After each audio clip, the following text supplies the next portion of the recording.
Welcome back to my YouTube channel, everybody. This time we have a podcast instead of a video. My guest today is Mr. Tom Lange, who's a former detective for LAPD, and he was the lead detective in the case of OJ Simpson, the murder case of OJ Simpson. He intervened in both crime scenes, Nicole Brown's house, and also OJ Simpson's mansion. And he's also the author of a very good book about this case, probably the best ever written, the most precise, called Evidence Dismissed, which he wrote together with Phil Vanater, another of the lead detectives in the case, and investigative journalist Dan Moldea. Welcome, Tom. Thanks for your time. Thank you, Leonardo. Appreciate you having me. Of course, this interview will be about the O.J. Simpson murder case. And to start, I would like to ask you a question you probably answered 100 times already. In your opinion, what mistakes were done by LAPD at the two crime scenes? I mean, you guys were blocked in a very difficult situation in which you had to take very difficult decisions, such as impounding OJ's Bronco or covering Nicole with a blanket. What are your thoughts 30 years after, or almost 30 years after? Sure. Actually, my thoughts haven't changed in 30 years. You know, when you speak of mistakes, many times these so-called mistakes are not mistakes at all, but they're someone else's opinion, who's probably someone who's not familiar with the case or the evidence. A lot of these people who are reporting on this, any high-profile case, they realize that they need some kind of conflict. A story is not a story without conflict. You know, that's writing 101. This type of a situation, you're always going to have somebody that's going to say, well, they should have done this because they didn't do that. They should have done that because they didn't do this. Are there mistakes? There's always mistakes in life. Everybody makes them all the time. As far as this case goes, we feel very strongly about the evidence. We felt 30 or almost over 25 years now, we felt strongly about it then. We feel strongly about it now. As far as little things like a blanket on the body or anything else, certain people have their opinions. Now, that having been said, let's just take the blanket on the body. I would not recommend that at all times, but you have to weigh one thing against the other. And when you have a body at a crime scene in a high-profile case, the media is going to show up. The media is going to be there with all of their high-tech cameras that can highlight a human hair at 200 feet. You have to protect the body from cameras. Bodies, as hard as it is for me to say, bodies, a murdered body at a crime scene is evidence. The position that that body is in is evidence. The clothing on that body is evidence. The blood on the body is evidence. The lack or the wearing of jewelry or the lack thereof is evidence. Everything about that body is evidence. It has to be protected from the prying eyes of some kind of a camera.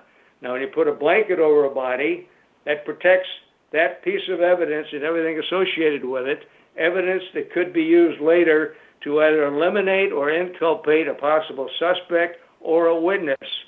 You have to protect the scene and all of the evidence, and when there's no other ways to do it, and you have a dozen people showing up with cameras, setting up across the street on the hill, shooting down in your crime scene and taking all of this in, you can't do that because you want to keep that confidential so you, like I said, eliminate potential witnesses or suspects. The only drawback to that is the possibility of contamination. This particular blanket was a hospital blanket, clean, a blanket that was had no debris on it or anything else. It was covered for all of those reasons. Do you want to do that all the time? No. Do you have to do it sometimes? Which is more important? Protect the body from being contaminated or protect the body and all the evidence around the body from being out there in the public eye with the world looking at it, and you've lost it. You've lost that part of the evidence that you should all along want to keep under wraps, so to speak. But the blanket was not a mistake. I would do it again today under those same circumstances. You had helicopters above, and again, cameras across the street. You just cannot allow all of that to be open to the public. As far as the Bronco goes, once we observed what appeared to be blood on the Bronco on the outside near the handle, and also what appeared to be blood within the Bronco, that is evidence. That is an extension of the crime scene. So we don't want anybody to touch that particular vehicle. We want it to be printed. We want to go in and examine it in the lab. So we wanted to impound the Bronco for those purposes. Well, as you said, this was a very high-profile case in which you guys had a lot of pressure from the media, but also internally there was some clashes, I think, because you guys have also been accused of not having a clear strategy when you interviewed OJ, and this was said by the prosecution. How do you reply to that? Okay, I don't know that the prosecution quite said it that way, but let me just tell you that the so-called interview was like 12 hours after the murders had occurred. We had absolutely no evidence at all to confront anyone with at that time. We haven't even completed the crime scene. This is a fresh crime that just went down. It's going to be hours and hours and maybe even days before we can process the crime scene, interview dozens of people, and get all the information that we have. We were forced in this particular instance to interview Simpson at the time. Many have claimed that this is some kind of an interrogation, and it was not. The last thing we would want to do is interrogate a potential suspect when you have no evidence to confront that suspect with. What would have happened was he would have invoked after a while. You'd lose nothing. What you do under these circumstances is conduct what we call the interview. You try to lead him into certain inconsistencies. You've got about 30 seconds to make up your mind here on how you're going to have a clear interview or a clear path. You don't have time to sit down and discuss backgrounds on this particular suspect and try to set him into an interview. How are we going to handle this? What about that? We don't have this. We don't have that. There are no rehearsals under these circumstances. You go with what you have at the time. The very last thing you want to do is confront a very narcissistic, sociopathic suspect like this one was. The very last thing you're going to do is confront that person with evidence that you don't have or doesn't exist. You allow that person to carry on. If he thinks he's in charge with his narcissism and his problems that he has with reality, fine, you let him go on and do that. What this interview revealed was some 12 or 13 inculpatory statements that he made that should have been used in trial and that were not used in trial. If we would brace this individual like some had suggested, you challenge the person, all they're going to do is invoke. They're going to walk away and say, hey, I'm here because I want to be here. I don't have to talk to you. That's what happens when you become confrontational or accusatory. The other thing we knew for sure is right after this interview, we wouldn't be arresting him because there's nothing to be arrested on. Nothing had pointed him because we didn't have any evidence at that time. We were going to serve a search warrant at his home where it appeared to have blood stains and blood droplets leading from his vehicle into the house. So we had to get a search warrant. We knew that we were going to go to the house and pick up certain items. We'd be there for many hours. I would like his cooperation. If I've already pissed him off and accused him of something that he's going to deny, we're not going to have that cooperation that I'm going to want. Now, this worked out perfectly for us because after this interview, he accompanied us to the house thinking he's in charge and where he's just like one of the guys. Well, I had him up in his bedroom, and we're going through the closet, and obviously we've seen bloody footwear impressions at the crime scene. I have a general idea what they look like. So I'm going to check up here. I'm going to see if I can see any bloody clothing or any shoes or anything else. But there's another reason that I want his shoes, and that is because I want his size. So I asked him, OJ, what were you wearing last night? Can you show me the shoes? And he points to a pair of tennis shoes on the floor. And I picked them up, turned them over. They were obviously not the shoes that we wanted from the crime scene, but I took them anyway because he has just told us through his own admission those are his shoes that he wore the previous night. Now, why would I do that if they were not the shoes at the crime scene? We would do that to size him because the footwear impressions at the crime scene were size 12, we later found out. If he is size 10, it's no good. But if these are size 12 shoes, through his own admission, he has admitted to the size of those shoes. They were size 12, and they're also size 12 at the crime scene, through his own admission. This is what we call inculpatory evidence. It's good stuff. If they were size 10, like I said, we wouldn't have had them. If I did not have his cooperation through that interview, because and again, a little side note here, he was clearly a narcissistic, sociopathic individual. Those types of folks do not roll over and admit to murder. Just believe me, they don't, especially a double murder that had just occurred. He thinks he can get out of it through all of his talk and all of his blather, so he's going to go along with this investigation. So we've got the shoes, and again, through his own admission, this is very important evidence because he has just told us his shoe size, and we have that at the crime scene. Again, this is inculpatory evidence. The other thing that I will say really quick here is 90% of any murder case is going to have something what we call exculpatory, evidence that does not belong, evidence that could tend to show perhaps someone else was involved.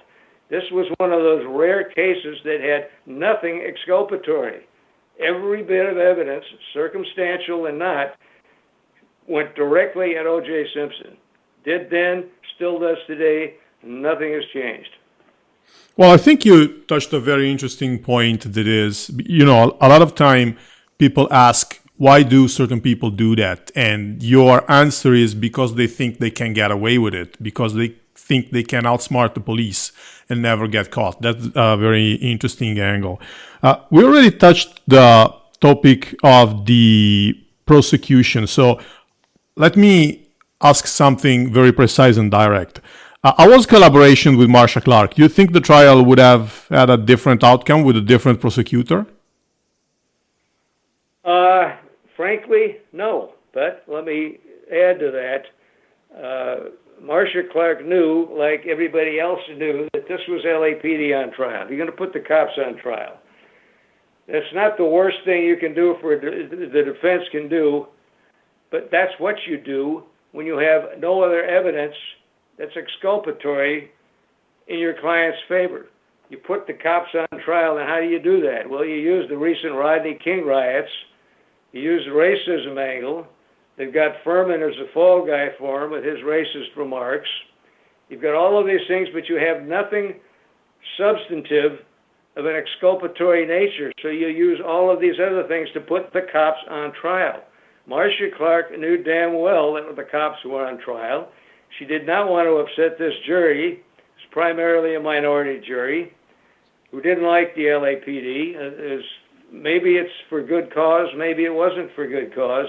Maybe they thought that they were racist who planted evidence and who lied about everything. None of that is true. Has there been racism? Has there been these types of things? Yes, but there's always evidence to show them. There was no evidence ever to show that the cops planted evidence. There was the racism factor with Furman, which was something that just was there because he happened to be there. He was not one of the primary investigators at all in this case. But because they got him hooked into this racism thing, they started saying that he planted evidence, then we planted evidence, then we lied, on and on and on. Now, this is fine for the defense to do unless it's not true. Then you cross the line. There was never any evidence of that, planting of evidence, or anything else that the police were accused of. This type of thing, Marcia realized, so she couldn't be too close and too cozy with her investigators. And I felt that on the stand. I was on the stand for 8 days. I realized that. And I realized when I was sitting in the box, every now and again you address the jury, they were just glaring at me. I mean, this thing was over before it began, at least in my mind. Marcia realized all of that. So she wasn't going to appear like she was too close to the police. She wasn't going to embrace a lot of what they did. Unfortunately, because of that, there was a lot of evidence that never was brought forward. Therefore, the book, Evidence Dismissed, that I wrote. wrote it 1997, this thing wrote. That is as true today as it was back then. But she did not want us to get other evidence. Once the case is filed, Leonardo, it's not over. The investigation will continue, and after things continue for a while, other things reveal themselves. You speak to person A, and they tell you about person B, and they say you might want to see person C. These things take weeks and months sometimes. So you go on with that, and during the trial, we would come up with various pieces of evidence. One was a witness at the airport who saw OJ just before he got on the plane stuffing things into a trash can. Now, would that be something that would interest somebody? Yes. Well, what was he stuffing? This is 30 minutes after the murders, before he got on the plane. What was he putting into the trash containers? Could it have been evidence? Well, we have a witness who saw that. Marcia did not want to put that witness on because we found that witness. We would have had to introduce that evidence ourselves. Again, she wanted to play hands off with the LAPD because, again, we had a jury that just did not like the LAPD. Now, we could go a lot deeper into this. I don't know how much time you have, but there's a lot of evidence exactly like this that we came up with after the trial began that was never used. And all of this is laid out in the book. I know. I did read the book. I know. Let's keep talking about the prosecution. I would like to ask you something else. Christopher Darden criticized you guys for not being aggressive enough while answering Cochrane's questions during the trial. How do you reply to that? Yeah, well, Chris has done a couple of things. I like Chris. We did not have any problems with Chris. I think he did a good job. I just don't think he thought a few things through, and this was one of the things he did not think through. Number one, the defense wants nothing more for the cops on the stand to become contentious, argumentative, and get back in their face, especially since this is on live television with 55 million people watching. That's exactly what the defense would want, to rile the police. Well, I don't rile. I never have. I've done a lot of these cases over the years, and it just doesn't happen that way. Sometimes you're going to get this, excuse me, you're going to get to somebody with personal attacks. You cannot allow this to happen. You cannot have thin skin under these circumstances. Again, you're projecting yourself to the jury, and again, all of the media and everything else. That was one reason you should not have had cameras in the courtroom, because it influences testimony from the crime scene through all of these witnesses is going to be laid out there for the world to see and everybody to take a shot at. This is not about the game that it appeared to be. This is about hard evidence. And that's what you should have seen instead of making this into a dog and pony show like it was. The other problem was the attorneys were not gagged outside of court. They were allowed to open up to the media about evidence before it had even been presented 3-4 times a day. They should have been gagged. There were only 2 people gagged in this whole trial, and that was myself and my partner. They didn't want us talking about it, but the media loved this, and the defense attorneys was able to throw everything out there that they wanted, whether it's true or not, and this affected testimony later on. Marcia was the same way. It was just like we were the bad guys because everybody knew that the cops were on trial. Cops can only do what cops do. If they're dirty, if they plant evidence, if they lie, then you nail them. They all belong in prison if they're doing that. That is not what occurred here. There was no background that any of us had, and plenty of evidence, plenty of blood, lying, racism, or anything else. You had one outlier by the name of Mark Furman, and they took full advantage of that. But until you have evidence that shows all of these misgivings about the cops, they should never have been allowed to put all that stuff out there. Marcia did not go after the defense enough for doing those very things. She wanted to impress the jury just with her evidence alone. And frankly, the DNA evidence that the prosecution put on would have been enough to convict anybody. But do you ever, and I ask this as a question, do you ever have too much evidence in a murder case? Emphatically, I'd say no. And again, all of this is in the book. That's why we wrote the book, to put the truth out there, the stuff that was never put on. I think that one of the most notorious scenes in this case is the Bronco chase. And to tell you the truth, while I saw that on TV, I was not sympathetic to him, and I thought if he shoots himself, I don't care, as long as it doesn't hurt anybody else, AC in particular. But during that chase, you were on the phone with him. Did you think he was really going to shoot himself, or do you think he was kind of faking it? Okay, well, there's a possibility either way. When I get on the phone with him, you can't take these things personally. All you have, and everything changes. We know that he has a gun. We have to assume the gun is real. You also have to assume the gun is loaded. There's a concern for what you just said, shooting not just himself, but perhaps AC. Any of the cops that are behind him, we start shooting at the cops. Eventually he gets close to his house, and there are hundreds and hundreds of people on the freeway running up to the car. We're concerned with them. The only concern I had is that I had a guy with a gun that's loaded who could use it. In the back of my mind, I thought there was a good chance that he is also a killer who just killed two people, just murdered them very viciously. So would he do it again? Hell yes, he could do it again. And in my mind, again, after speaking with him, I felt he was a sociopath to begin with. So I had these concerns. Again, it was just about the gun. If you listen to the tapes, they continually say, just throw the gun out the window. You're scaring everybody. This is my only concern at the time. Whether or not he was playing a game, we know he hadn't slept in a couple of days. He's under the influence of marijuana, we found out later after blood tests. Who knows what he's going to do with the gun? Again, that's not important. What's important, again, is the fact that it's a real loaded gun, and he could do something with it. I just wanted to get him involved in any kind of a conversation to take his mind off of the gun until he got home. Now, when he arrived home, we already had SWAT set up all over his house. If he had stepped out of the truck with that gun in his hand, they would have dropped him right there. I did not want that to happen either. So that's, again, my sworn duties as a police officer to protect everybody, including suspects, from these types of things.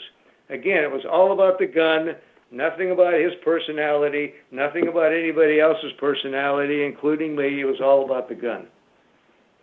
I think that the second most notorious thing seen on this case is the incident of the right-hand glove. And I can tell you that when that happened, I saw that on TV, I thought that Christopher Darden was completely losing his mind because of the pressure he was under. What mistakes were done in that case, and what are your thoughts about it? Yeah, well, the glove, actually, it just wasn't just the right-hand glove, they were both gloves. And I'm going to throw something at you now you may not believe, but the gloves did fit. However, if you put latex gloves underneath shrunken leather gloves, it's not going to work. They're not going to fit. These gloves were extra large. Phil Van Adder's hands, my partner at the time, were larger than Simpson's. Simpson had big hands. To allow this man to play to the jury, who's an actor anyway, in front of 50 million folks on television, trying to put these gloves on with latex gloves underneath, was laughable on itself. It was ridiculous. Should have never happened that way. If there's concern with this, all of the lawyers should have gone back into the judges' chambers, and that's where this little exhibition should have occurred. Not in front of 50 million people and the jury, because this actor was going to acting like he couldn't get the gloves on. But make no mistake, without the shrinkage factor, without latex gloves, these gloves would have fit. It's just common sense. I'm sure maybe many of your listeners, perhaps yourself, Leonardo, has had latex gloves on, especially with the COVID business and everything else that's been going around now. Sure. Try to put latex gloves on and then leather gloves over the top of them. It's almost impossible to do. Why there was latex gloves used, I'll never know. Everybody is so afraid of contamination. Well, the gloves had already been examined. There was no reason for these latex gloves except to make everybody happy and put on a big show. Without those latex gloves, anybody could have gotten into those leather gloves. I would add, Tom, that if the guy who's wearing them doesn't want them to fit, they don't fit, because he can just bend his fingers so that the gloves don't fit. It was completely ridiculous. course it was. You folks in Italy, you get some cold weather up there, and I know you wear gloves. If you don't want to put those gloves on, you don't put them on. They're meant to be tight. But again, it's all about the latex gloves. That was the most ridiculous thing in the whole trial. Well, we already talked about the prosecution. Let's talk about the defense now. Johnny Cochrane wanted to make the LAPD appear as racist.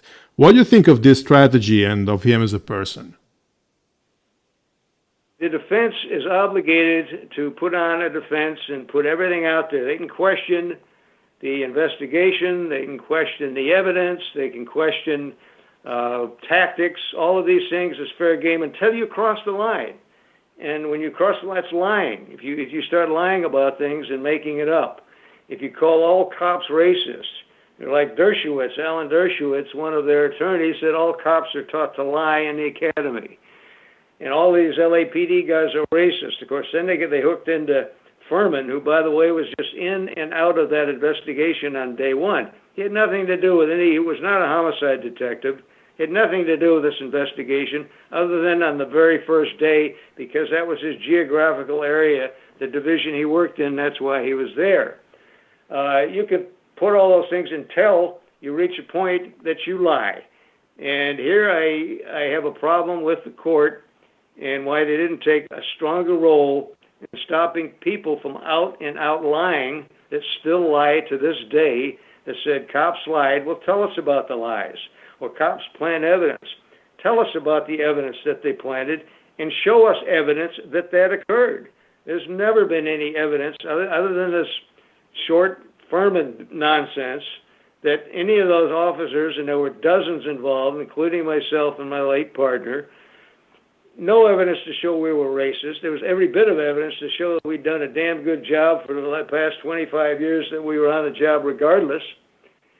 None of this stuff should have happened. The court should have put a stop to it, but the show went on. And again, I keep saying this, the story is not a story without conflict, and the media eats this stuff up.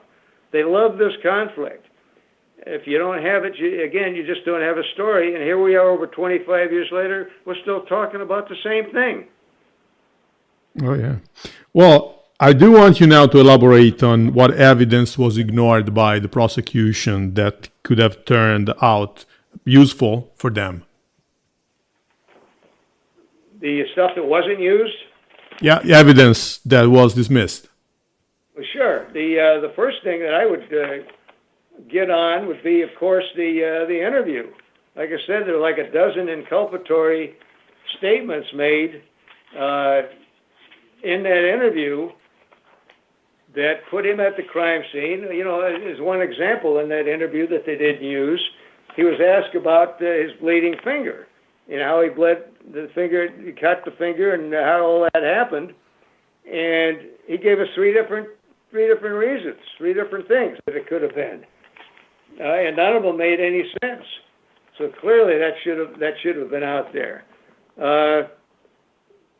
One of them, of course, was he said he broke a drinking glass in Chicago at a motel room when after I had talked to him on the phone and he found out that his wife had been killed.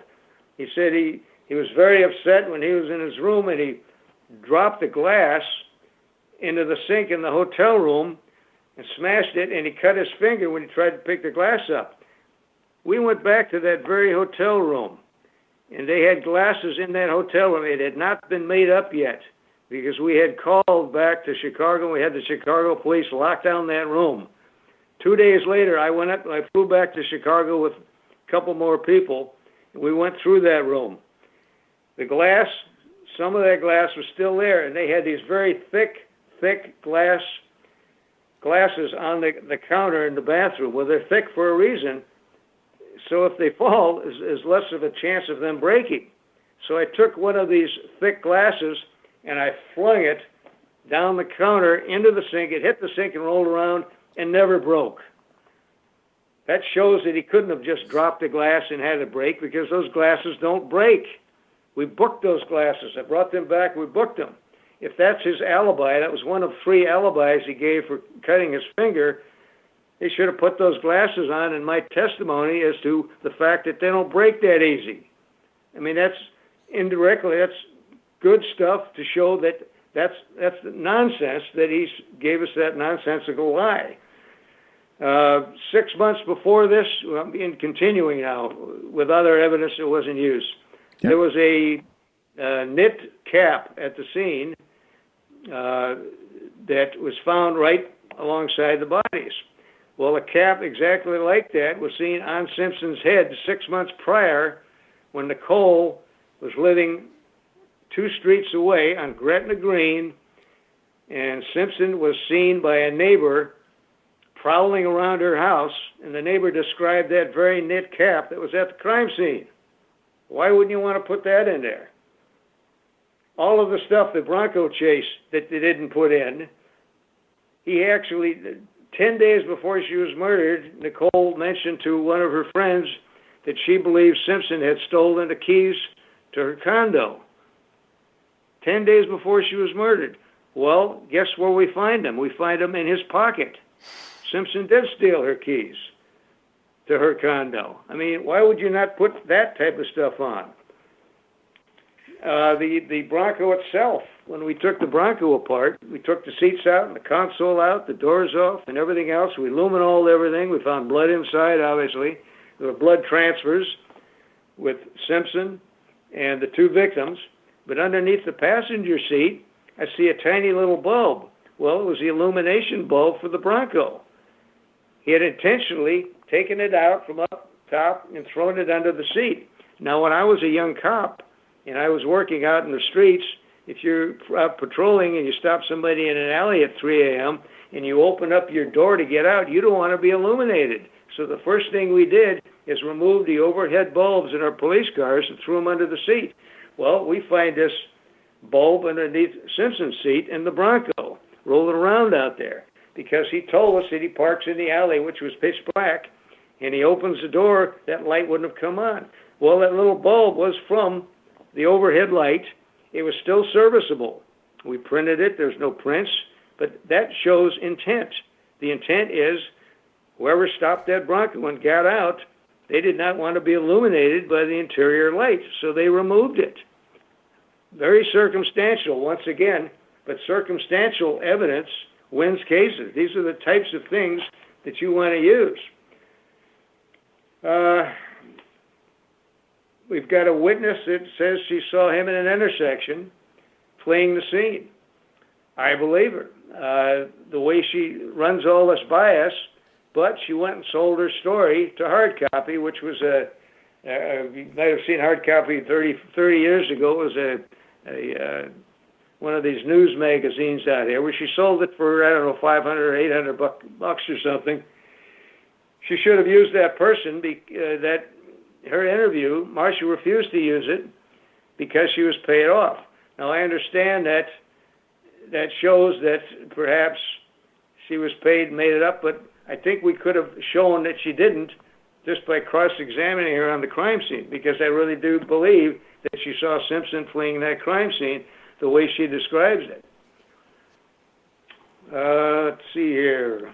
Lost cutlery. 3 weeks before the murders, Simpson bought a knife in a downtown cutlery store that was consistent and compatible with the wounds in the bodies of the victims. He wanted the knife sharpened. Why did we not put that evidence on of the knife? To this day, nobody has found the knife. Of course, we still contend it could have been that witness who saw him put the knife in a trash container out at LAX at the airport before he got on the plane, but we didn't see that either. They never put the knife on. He wanted the knife sharpened. Plenty of evidence. The Bruno Mali shoes.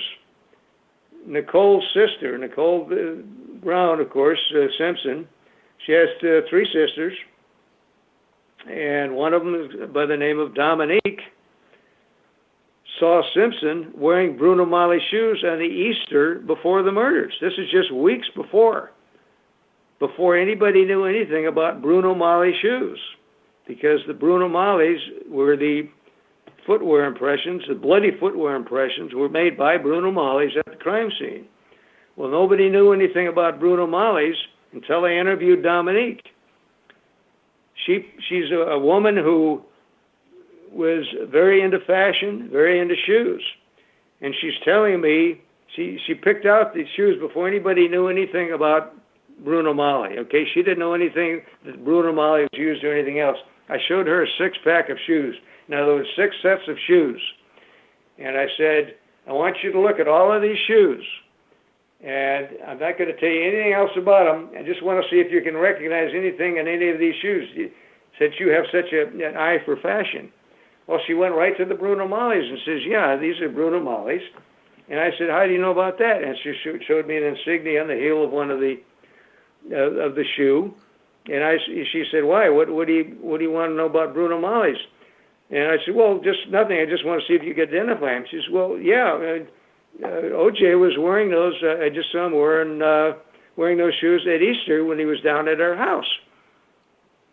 So we have a witness who saw Bruno Maglis. And then she says, Nicole was back in New York in January and bought these Bruno Maglis. And she brought women's Bruno Maglis too. And she said after she had them for a couple of months, she really didn't care for them. And she wanted to know if I wanted her Bruno Maglis. And I said, sure, fine. And then she looked down at the floor and she said, wait a minute. She says, I'm wearing them.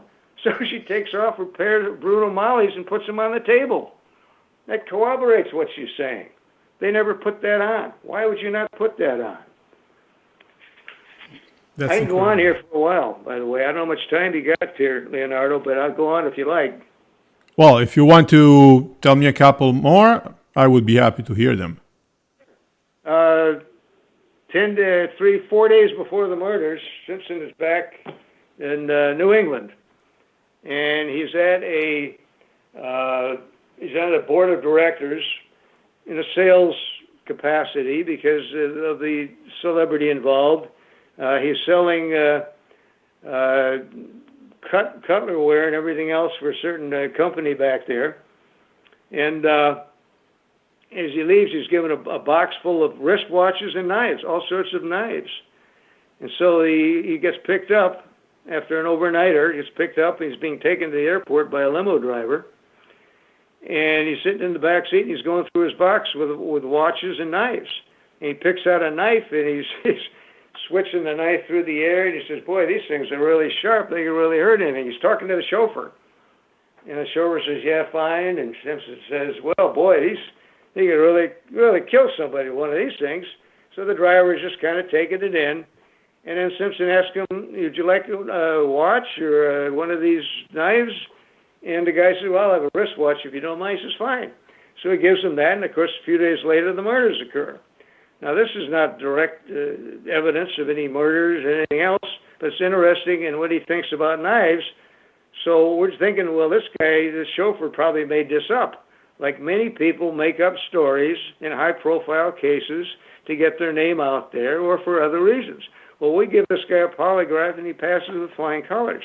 We then corroborate the fact that Simpson was back there at this conference with this knife manufacturers and did exactly as he said. This shows a propensity to knives. You couple this with the thing that I told you earlier at the cutlery store in Los Angeles, and again, circumstantial. He's got to think about knives. Well, let's you. No, go ahead. If you want to elaborate, go ahead. Oh, go ahead. You throw it out there. What do you got? No, I would like to ask you the $1 million question. Why was he acquitted at the end? Was it the media pressure? Was it ignorance? Was it anything else? It was a lot of things, okay? If you have a 9-month trial and the judge orders you as a jury to deliberate all the evidence, 9 months of trial, hundreds of pieces of evidence, dozens and dozens of statements, and you come back to me in less than 4 hours after lunch, 2 of those 4 hours is for lunch, and you have a determination after 2.5 hours of deliberation, I'm going to ask a few questions. I'm going to say, did you do what I ordered you to do, and that is deliberate the evidence? You couldn't have possibly done it in 2.5 hours. No, the clear message here is LAPD cops on trial. We don't like them. We don't care what he did. This is all nonsense. The first time around, two of the women voted for guilty.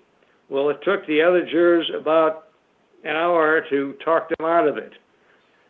This was guilt from the top. If you look at the interviews of the jurors later on, they paid no attention to the evidence, period. And again, all of this, there was nothing to indicate anybody else was ever involved in any of this stuff. None at all. So they knew at the time how they were going to go. Like I told you earlier, I was on the stand 8 days. When I was being asked direct questions by Marcia Clark and I was introducing evidence, some of which I've already told you about, the stuff that did come in, they would just be staring and glaring at me with, I can just say hate. I mean, they didn't like cops. Fine, maybe they felt that it was justifiable. I don't know, and it doesn't matter. We're here to try somebody for 2 brutal murders. That's all it is. It's not about personalities. Yet when Johnny Cochran had me on cross, he would ask all of these silly questions, trying to slip me up, but it had nothing to do with the crime itself. Meanwhile, I had more problems with Marcia on direct. She could have put on all of this stuff that we've been talking about and didn't, because once again, the prosecution wants a conviction. They don't want to show that they are that close to the police in this case. The other thing, part of this was cameras in the courtroom. I mean, that influences testimony. Testimony is evidence. You can't open up all this stuff to 55 million people. These attorneys played to the cameras throughout, on both sides. Both sides of the ledger did that. Let's see here. The media, again, a story over here, we got a free press and all that, but they play games. Again, a story is not a story without conflict, and you have to build this conflict. There were all sorts of falsehoods perpetrated by the defense, and they had they were all negative effect on law enforcement. This was truly the cops on trial, the LAPD on trial, and there was no doubt about it. One of the jurors came out later on and said, this is payback for all those cops in LAPD who did all these racist things, and we think they planted evidence. Again, the defense is pushing this planting of blood evidence. They pushed it on my partner that he planted blood on the socks. We showed beyond any doubt that it would have been an impossibility to plant blood and pour blood on a sock, because all of the stains, all the blood on Nicole's socks found on Simpson's socks. Nicole's blood was found on Simpson's socks in Simpson's bedroom. It was projected. There were 39 tiny projections in one, 19 in the other sock. It was not poured on there. It couldn't have been planted because it was projected, and it was projected on Simpson's socks during the struggle. These are all things that should have come out and did not come out. Well, Tom, many thanks for your time. I think this was a remarkable interview, and thank you for your very detailed and clear explanation. I also would like to thank my viewers for listening to this podcast, and subscribe to the channel. Don't forget to do that. And thank you, everybody, for watching this, and see you all next time. Thank you, Leonardo.